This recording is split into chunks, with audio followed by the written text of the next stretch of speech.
ខ្ញុំសូមគោរពជំរាបសួរលោកស្រីប្រិមត្តទស្សនិកជនជាទីគោរពក្រោមការដឹកនាំដ៏ឆ្លៀសវៃរបស់រាជរដ្ឋាភិបាលកម្ពុជាដែលកំពុងបន្តខិតខំស្ថាបនាបរិយាកាសនៃសន្តិភាពយុត្តិធម៌និងច្បាប់ក្នុងការគ្រប់គ្រងធនធានដីធ្លីដើម្បីធានាថាការអភិវឌ្ឍជាតិអាចធ្វើទៅបានយ៉ាងមានចីរភាពនិងគ្មានវិវាទដោយឡែកនៅក្នុងឱកាសនេះក្រុមការងារយើងខ្ញុំនឹងធ្វើការបង្ហាញជូននៅវេទិកាផ្សព្វផ្សាយស្តីពីការគ្រប់គ្រងដីធ្លីនិងការបង្កើតនៅបរិយាកាសគ្មានវិវាទដីធ្លីនៅកម្ពុជាដែលវេទិកានេះក្នុងគោលបំណងឲ្យយុវជនគណបកបានយល់ជ្រៅជ្រាបពីគោលនយោបាយក៏ដូចជាសមិទ្ធផលរបស់រាជរដ្ឋាភិបាលស្របតាមយុទ្ធសាស្ត្រនិងទិសដៅរបស់គណបកបានន័យថាសមាជិកមួយរូបគឺជាវាគ្មិនរបស់គណបកមួយរូបដើម្បីបកស្រាយនិងឆ្លើយតបទៅនឹងការងឿងឆ្ងល់របស់ប្រជាពលរដ្ឋនិងជាពិសេសគឺឆ្លើយតបទៅនឹងជនអគតិមួយចំនួនដែលតែងតែយកប្រធានបទនេះមកបង្ផ្លើសកេងចំណេញនយោបាយហើយនៅក្នុងវេទិកានេះគឺមានការអញ្ជើញចូលរួមជាគណៈធិបតីភាពដ៏ខ្ពង់ខ្ពស់អាដាមបណ្ឌិតសាយសំអល់សមាជិកគណៈអចិន្ត្រៃយ៍គណៈកម្មាធិការកណ្ដាលនិងជាឧបនាយករដ្ឋមន្ត្រីក្រសួងរៀបចំដែនដីនគរពាណិជ្ជកម្មនិងសំណង់និងអាដាមបណ្ឌិតជ្រុនថេរវ៉ាតជាអនុប្រធានយុវជនគណៈបព្វជិជនកម្ពុជាថ្នាក់កណ្ដាលនិងជាប្រធានគណៈប្រចាំការអចិន្ត្រៃយ៍យុវជនគណៈបព្វប្រជាជនកម្ពុជាថ្នាក់កណ្ដាលដូច្នេះសូមជើញប្រិយមិត្តទស្សនិកជនតាមដានទស្សនានៅទស្សនវិជ្ជាក៏ដូចជាខ្លឹមសារនៃវេទិកាដូចតទៅលោកស្រីប្រិយមិត្តទស្សនិកជនជាទីគោរពវេទិកាផ្សព្វផ្សាយស្ដីពីការគ្រប់គ្រងដីធ្លីនិងការបង្កើតបរិយាកាសគ្មានវិវាទដីធ្លីនៅកម្ពុជាបានរៀបចំឡើងនៅវិមាន7មករានៅថ្ងៃទី7ខែមិថុនាឆ្នាំ2025ក្រោមអធិបតីភាពដ៏ខ្ពង់ខ្ពស់ឯកឧត្តមបណ្ឌិតសាយសំអល់សមាជិកគណៈអចិន្ត្រៃយ៍នៃគណៈកម្មាធិការកណ្ដាលគណៈបកប្រជាជនកម្ពុជានិងជាឧបនាយករដ្ឋមន្ត្រីក្រសួងរៀបចំដែនដីនគរពាណិជ្ជកម្មនិងសំណង់និងឯកឧត្តមបណ្ឌិតជ្រុនថេរវ៉ាតសមាជិកគណៈកម្មាធិការកណ្ដាលអនុប្រធានយុវជនគណៈបកថ្នាក់កណ្ដាលនិងជាប្រធានគណៈប្រចាំការនៃគណៈអចិន្ត្រៃយ៍យុវជនគណៈបកថ្នាក់កណ្ដាលព្រមទាំងថ្នាក់ដឹកនាំយុវជនបកសមាជិកាយុវជនបកប្រមាណជាង3500នាក់សូមបញ្ជាក់ថានៅក្នុងសន្ទរកថាស្វាគមន៍អាដាមបណ្ឌិតជ្រុនថេរវ៉ាតបានមានប្រសាសន៍ថាវេទិកាស្ដីពីការគ្រប់គ្រងដីធ្លីនិងការបង្កើតបរិយាកាសគ្មានវិវាទដីធ្លីនៅកម្ពុជានេះគឺពិតជាមានសារៈសំខាន់ណាស់ដើម្បីពង្រឹងចំណេះដឹងដល់យុវជនអំពីបញ្ហាដីធ្លីសិទ្ធិពលរដ្ឋនិងការចូលរួមក្នុងការរក្សាសន្តិភាពស្ថិរភាពនិងអភិវឌ្ឍប្រកបដោយចីរភាពជាការពិតណាស់បញ្ហាវិវាទដីធ្លីគឺបណ្ដាលមកពីកត្តានយោបាយកត្តាសេដ្ឋកិច្ចកត្តាប្រវត្តិសាស្ត្រកត្តាសង្គមនិងកង្វះចំណេះដឹងផ្នែកច្បាប់ដីធ្លីជាដើមវិវាទដីធ្លីនៅកម្ពុជាជាបញ្ហាក្តៅគគុកនិងរសើបដែលអាចនាំឲ្យកើតមានអសន្តិសុខសង្គម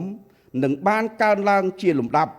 ហើយបានคล้ายជាបញ្ហាសង្គមកាន់តែស្មុគស្មាញឡើងនិងអូសបន្លាយពេលជាច្រើនទសវត្សរ៍ផងដែរដោយមើលឃើញបញ្ហាទាំងនេះរាជរដ្ឋាភិបាលបានដាក់ចេញនូវកម្មវិធីនយោបាយគោលនយោបាយគោលការណ៍ណែនាំព្រមទាំងលិខិតបទដ្ឋានគតិយុត្តនានាពាក់ព័ន្ធនឹងការគ្រប់គ្រងដីធ្លីជាបន្តបន្ទាប់សម្ដៅពង្រឹងសន្តិសុខកម្មសិទ្ធិដីធ្លីទីផ្សារដីធ្លីទប់ស្កាត់និងដោះស្រាយជម្លោះដីធ្លីព្រមទាំងគ្រប់គ្រងដីធ្លីនិងធនធានធម្មជាតិប្រកបដោយសមធម៌និរន្តរភាពនិងប្រសិទ្ធភាពសម្ដៅជំរុញការបែងចែកដីធ្លីប្រកបដោយតម្លាភាពជាមួយគ្នានោះអាដាមបណ្ឌិតក៏បានបន្ថែមថាវេទិកានេះគឺដើម្បីជំរុញឲ្យយុវជនគណបកប្រជាជនកម្ពុជាទូទាំងប្រទេសចូលរួមយ៉ាងសកម្មជាដៃគូស្ថាប័នរដ្ឋដោយបន្តការគាំទ្រលើគោលនយោបាយដឹកនាំរបស់សម្ដេចមហាបវរធិបតីហ៊ុនម៉ាណែតអនុប្រធានគណបកប្រជាជនកម្ពុជានិងជានាយករដ្ឋមន្ត្រីនៃព្រះរាជាណាចក្រកម្ពុជាដែលបានដឹកនាំប្រទេសខិតខំ មថែរក្សាស្នាដៃនិងសមិទ្ធផលជាច្រើនជាមរតកមហាសាលរបស់ថ្នាក់ដឹកនាំជំនាន់មុននិងបង្កើតសមិទ្ធផលថ្មីៗសម្រាប់ប្រជាពលរដ្ឋទាំងអស់គ្នានិងជាពិសេសគឺផ្ដោតលើការដោះស្រាយបញ្ហារបស់ប្រជាពលរដ្ឋជាក់ស្ដែងដោយក្នុងនោះគឺដាក់ចេញនៅផែនការកាត់បន្ថយនិងលុបបំបាត់វិវាទដីធ្លីលំនៅឋាននៅកម្ពុជា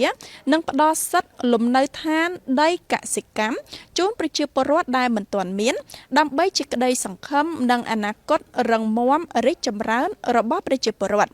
ជាចុងក្រោយអាដាមបណ្ឌិតបានអំពាវនាវដល់យុវជនទាំងអស់ឲ្យប្រើប្រាស់វេទិកានេះជាឱកាសរៀនសូត្រកាន់តែច្បាស់អំពីគោលនយោបាយរដ្ឋការអភិវឌ្ឍសង្គមនិងការកសាងកិច្ចសហប្រតិបត្តិការជាដៃគូដើម្បីជួយអភិវឌ្ឍប្រទេសជាតិឲ្យកាន់តែរីកចម្រើនសម្រាប់កម្មវិធីជាបន្តអាដាមសាយសំអាលសមាជិកគណៈអចិន្ត្រៃយ៍នៃគណៈកម្មាធិការកណ្ដាលគណៈបកប្រជាជនកម្ពុជានិងជាឧបនាយករដ្ឋមន្ត្រីក្រសួងរៀបចំដែនដីនគររូបនីយកម្មនិងសំណង់បានថ្លែងបឋកថាដែលមានខ្លឹមសារសំខាន់ដូចតទៅការដឹកនាំដើម្បីសម្រេចបាននូវចក្ខុវិស័យបរិយាកាសគ្មានវិវាទនិងសេដ្ឋកិច្ចរីកចម្រើនមិនអាចកើតឡើងដោយចៃដន្យទេគឺជាការយល់ដឹងពីកត្តាប្រវត្តិសាស្ត្ររបស់សម្ដេចតេជោហ៊ុនសែនអតីតនាយករដ្ឋមន្ត្រីនិងបច្ចុប្បន្នជាប្រធានព្រឹទ្ធសភាកម្ពុជានិងសម្ដេចធិបតីហ៊ុនម៉ាណែតនាយករដ្ឋមន្ត្រីជាអ្នកដឹកនាំដែលមានទស្សនៈនិងចក្ខុវិស័យវែងឆ្ងាយទាំងលើផ្នែកនយោបាយសេដ្ឋកិច្ចទំនាក់ទំនងកិច្ចសហប្រតិបត្តិការក្នុងប្រទេសនិងក្រៅប្រទេសទន្ទឹមនឹងនោះអាដាមបានលើកឡើងថាគោលនយោបាយគាំពៀសង្គមគឺជាការបង្ហាញថាមិនចោលអ្នកណាម្នាក់ទេរាជរដ្ឋាភិបាលមានបំណងជាក់លាក់ក្នុងការធ្វើឲ្យមនុស្សគ្រប់រូបរស់នៅក្នុងសង្គមដោយទទួលបានឱកាសស្មើគ្នាមិនឲ្យមានអ្នកអត់ឬអ្នកក្រក្នុងសង្គមឡើយអាដាមបានបញ្ជាក់ថាសមាជរដ្ឋសភាព្រឹទ្ធសភាថ្មីនេះគឺជាផុសតាងនៃភាពជោគជ័យនិងភាពច្បាស់លាស់ក្នុងការប្រតិបត្តិគោលនយោបាយរបស់រាជរដ្ឋាភិបាលកម្ពុជា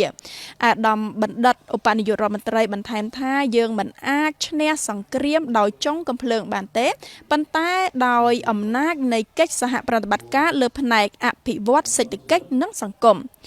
ក្នុងនោះអាដាមបណ្ឌិតឧបនាយករដ្ឋមន្ត្រីបានមានប្រសាសន៍អាងថារាជរដ្ឋាភិបាលមានចក្ខុវិស័យដឹកនាំកម្ពុជាឲ្យក្លាយជាប្រទេសមានចំណូលខ្ពស់ក្នុងឆ្នាំ2050ក្នុងន័យនេះផងដែរថ្នាក់ដឹកនាំបដិញ្ញាថានឹងបង្កើតនៅបរិយាកាសគ្មានវិវាទដែលស្ថិតនៅលើគោលដៅថ្នាក់ជាតិនិងគោលនយោបាយអភិវឌ្ឍជាប្រព័ន្ធដើម្បីសម្រេចគោលការណ៍នេះអាដាមបណ្ឌិតឧបនាយករដ្ឋមន្ត្រីបានលើកឡើងពីលក្ខខណ្ឌដើម្បីកសាងជំនឿនិងទំនុកចិត្តក្នុងការដឹកនាំដែលមានដូចជាធានានិរន្តរភាពនិងដំណើរការរបស់ស្ថាប័នរក្សាស្មារតីនិងសតិអារម្មណ៍ជាតិរក្សាសាមគ្គីភាពនិងឯកភាពនិងការគាំទ្រពីមន្ត្រីគ្រប់លំដាប់ថ្នាក់ទន្ទឹមនឹងនោះអាដាមបានបង្ហាញនូវគោលនយោបាយ6ចំណុចសំខាន់ដើម្បីបង្កើតបរិយាកាសគ្មានវិវាទដែលមានដូចជាទី1ការចុះបញ្ជីដីធ្លីដែលបានសម្រេច13លានក្បាលដីប្រមាណជាង 98% នៃគម្រោងសរុបទី2គោលនយោបាយសម្បទានដើម្បីសង្គមនិងសេដ្ឋកិច្ច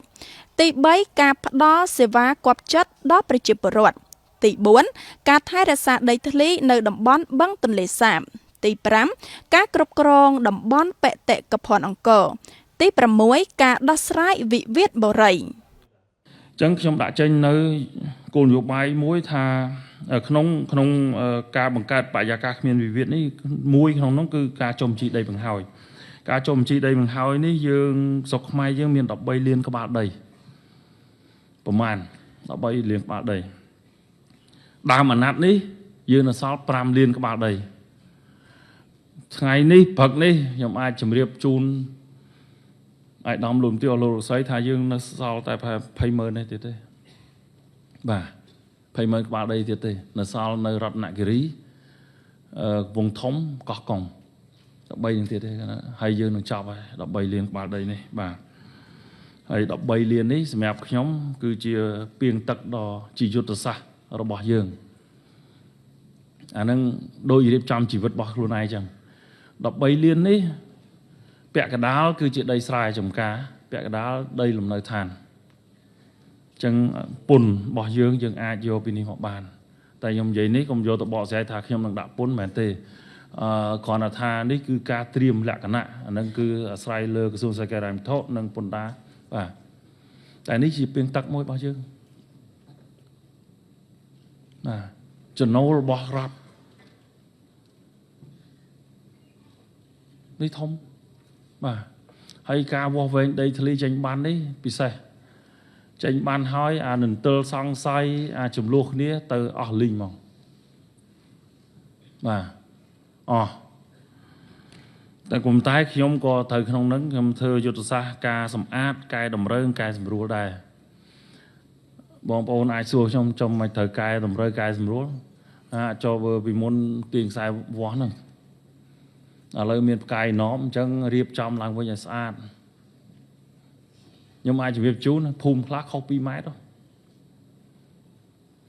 ក៏តែវាអត់ប៉ះពាល់នឹងការកាន់កាប់របស់យើងទេគ្រាន់តែថាពេលដាក់ហ្នឹងរវាស់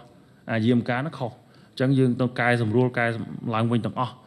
បានខ្លះដែលចេញទៅមានការខ្វះខាតអីហ្នឹងយើងលុបចោលចេញបានថ្មីឲ្យគាត់ទាំងអស់បាទនិយាយមែនតើសម្អាតផ្ទៃក្នុងឲ្យស្អាតហ្មងជាចុងបញ្ចប់នៃវេទិកាអាដាមបណ្ឌិតឧបនាយករដ្ឋមន្ត្រីបានសង្កត់ធ្ងន់ពីបញ្ហាការរៀបចំទីក្រុងឲ្យបានត្រឹមត្រូវគឺផ្អែកលើកត្តាទឹកដីភ្លើងនិងខ្យល់ហើយការកសាងផ្ទះត្រូវគិតគូរផ្អែកលើប្រពៃណីសិល្បៈទំនៀមទម្លាប់ជាតិនិងបានអំពាវនាវឲ្យមានការជំរុញការលើកទឹកចិត្តក្នុងការរចនាសំណង់អគារសម័យថ្មីដែលសមរម្យសមស្របជាមួយសង្គមបច្ចុប្បន្នប្រិមត្តទស្សនិកជនជាទីគោរពសម្រាប់វេទិកានៅក្នុងថ្ងៃនេះក៏មានការលើកឡើងពីចំណាប់អារម្មណ៍ក៏ដូចជាសំណួរពីអ្នកចូលរួមផងដែរហើយក្នុងនោះនឹងមានការបកស្រាយដោយផ្ទាល់ពីអាដាមបណ្ឌិតសាយសំអាលសមាជិកគណៈអចិន្ត្រៃយ៍នៃគណៈកម្មាធិការកណ្ដាលគណៈបកប្រជាជនកម្ពុជានិងជាឧបនាយករដ្ឋមន្ត្រីក្រសួងរៀបចំដែនដីនគររូបនីយកម្មនិងសំណង់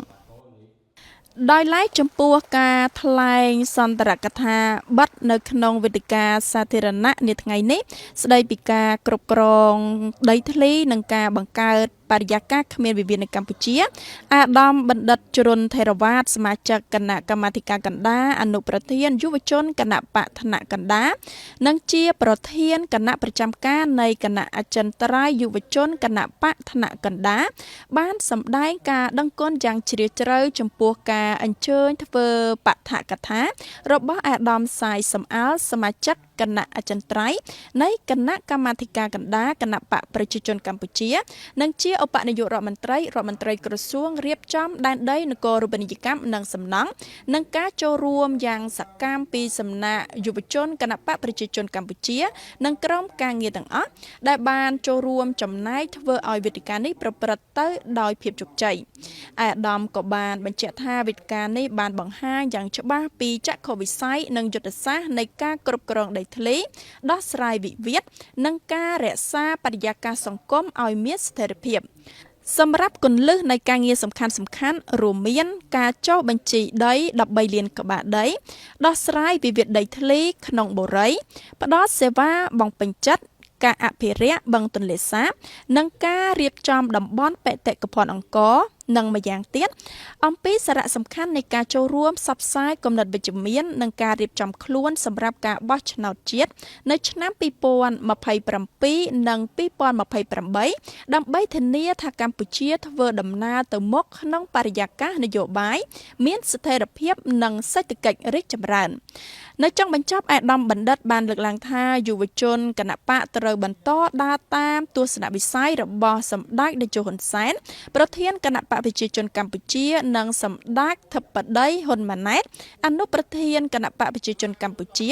និងជាប្រធានយុវជនគណៈបកប្រជាជនកម្ពុជាថ្នាក់កណ្ដាលដើម្បីកម្ពុជានាឆ្នាំ2023-2050ប្រែក្លាយទៅជាប្រទេសដែលមានភាពរីកចម្រើនលើគ្រប់វិស័យ